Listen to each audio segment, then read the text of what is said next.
अस्सलाम वालेकुम फ्रेंड्स, आज हम स्टीरियोआइसोमेरिज्म को स्टडी करेंगे। Stereoisomerism basically arises due to the arrangement of groups in 3 dimensional space. किसी मॉलिक्यूल के ग्रुप्स की जो अरेंजमेंट होती है स्पेस में, 3 डायमेंशनल स्पेस में, उसमें डिफरेंस की वजह से जो आइसोमेरिज्म की जो टाइप अराइज होती है उसको स्टीरियोआइसोमेरिज्म कहते हैं।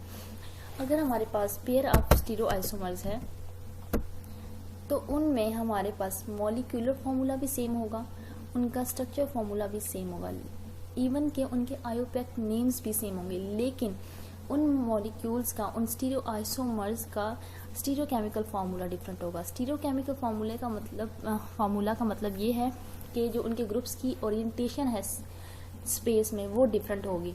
अब अगर किसी स्टीरियोआइसोमर के आप पेयर को देखते हैं, उनके मॉलिक्यूलर फार्मूला भी सेम है, उनके स्ट्रक्चर फार्मूला भी सेम है, उनके नेमिंग्स भी सेम है, लेकिन सिर्फ स्टीरियोकेमिकल फार्मूला अगर उनका डिफरेंट है तो वो स्टीरियोआइसोमर्स कहलाते हैं।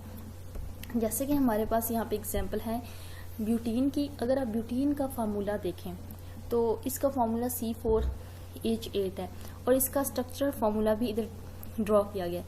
लेकिन जब हम इसका स्टीरियोकेमिकल फार्मूला देखते हैं तो स्टीरियोकेमिकल फार्मूला में आप ये देखें कि कार्बन कार्बन डबल बॉन्ड के साथ जो दोनों ग्रुप्स अटैच हैं ऑपोजिट साइड्स पे, जो दो ग्रुप्स हैं वो आइडेंटिकल हैं। लेकिन जब हम इसका दूसरा स्टीरियोआइसोमर देखते हैं तो वहाँ पे कार्बन कार्बन डबल बॉन्ड के साथ जो ग्रुप्स हैं वो आइडेंटिकल नहीं है। जो एक जैसे ग्रुप्स हैं वो एक दूसरे के अक्रॉस हैं, वो एक दूसरे के ऑपोजिट नहीं है। सिर्फ इन ग्रुप्स की 3 डायमेंशन स्पेस में अरेंजमेंट में डिफरेंस की वजह से यहाँ पे ये इसकी 2 फॉर्म्स बनती हैं और ये दोनों फॉर्म्स आपस में एक दूसरे के स्टीरियोआइसोमर हैं। अगर हमारे पास ये फार्मूला ब्यूटीन का हम देखें या हम इसका स्ट्रक्चर फार्मूला देखें और हम इनके स्ट्रक्चर फार्मूला को देख के हम नहीं बता सकते ये सीज है या ट्रांस है जब तक कि हमें इनके 3 डायमेंशनल स्पेस में अरेंजमेंट का पता ना हो।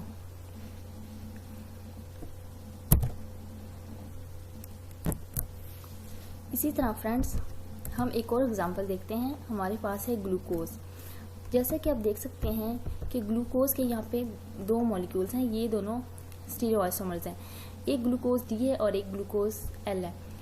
अब इन दोनों के स्ट्रक्चर फार्मूलाज भी सेम है, इनके मॉलिक्यूलर फार्मूलाज भी सेम है, लेकिन इनके अंदर जो ग्रुप्स की अरेंजमेंट है वो डिफरेंट है। किसमें? 3 डायमेंशनल स्पेस में।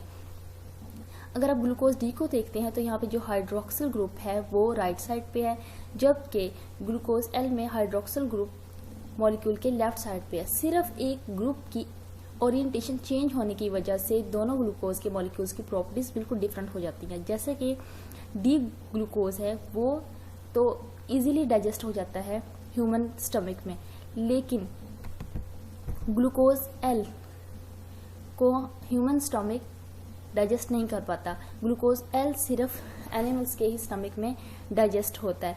तो सिर्फ आप देख सकते हैं इस एग्जांपल के जरिए कि स्टीरियोआइसोमर्स आपस में ना तो केमिकल फार्मूला के लिहाज से अलग होते हैं, ना ही स्ट्रक्चर फार्मूला के लिहाज से डिफरेंट होते हैं। उनमें जो मेन डिफरेंस होता है वो उनके ग्रुप्स की 3 डायमेंशनल स्पेस में जो अरेंजमेंट होती है उनका होता है, और उसी की ही वजह से दोनों स्टीरियोआइसोमर्स की प्रॉपर्टीज टोटली डिफरेंट हो जाती हैं एक दूसरे से। अब हम स्टीरियोआइसोमेरिज्म की डेफिनेशन देखते हैं। Isomers that have the same structure formula but differ in the arrangement of atoms in the 3-dimensional space are called stereoisomers and the phenomena is called stereoisomerism।